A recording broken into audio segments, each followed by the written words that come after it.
Assalomu alaykum va rahmatullohi va barakatuh, aziz jamoatul muslimin.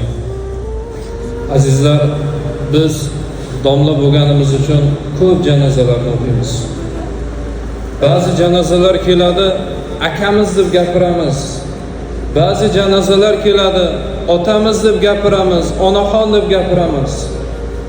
Lekin siz va bizlar hozir bir ukaxonimizni janozasida turibmiz. Bu janoza egasini ukamiz deb ataymiz. Sababiki yosh ketdi bu dunyodan birodar. Alloh taolo hech kimni farzand dog'i bilan sinamasin azizlar. Buni eshitib bizni qalbimiz qancha mahzun bo'ldi. Ko'pchilik mana ko'zlarida yosh bilan yig'lab turibdi birodar. Bu narsani boshiga musibat tushgan inson biladi azizlar. Payg'ambarimiz alayhisolatu vassalomga bir sinov keldi. Bu qanaqa sinov edi? Farzandi borasidagi sinov edi. Jabroil alayhissalom kelib, Payg'ambarimiz alayhisolatu vassalomga bir gap aytdilarki, Rasulullohning qalblari mahzun bo'ldi. Bu qanaqa gap edi?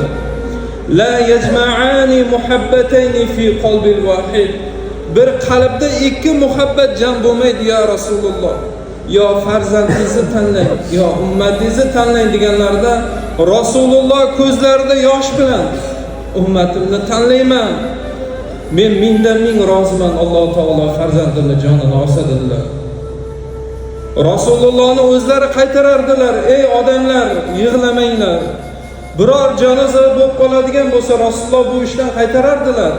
Lekin Rasulullohni o'zlarini farzandlarini oldida tobutining tepasida yig'ladilar birodarlar.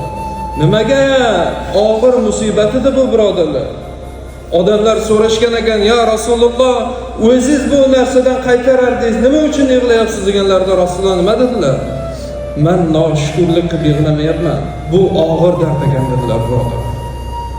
Sunnatdagi Alloh taolo sizga sabr bersin.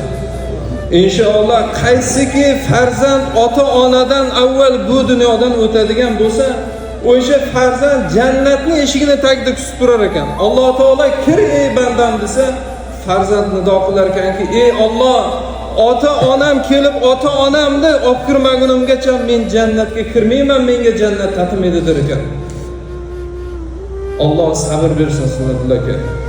Inshaalloh boya ichkaridamiz Oybek akam muazzinimiz telefon qilib janozalarni Muslimbek qori o'qib bersinlar, iltimos qilyaptilar.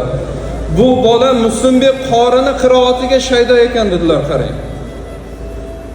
Azizlar, ichkaridan domlalar chiqib kelyapmiz, 7 ta 8 ta yosh bolalar turibdi. So'rasak biz do'stlar edik deyapti birodarlar. Eng og'ir yuk birodar. Ota-ona uchun farzandini tobutini ko'tarish bo'ladi. Alloh taolo bu oilaga o'zi chiroyli sabr bersin.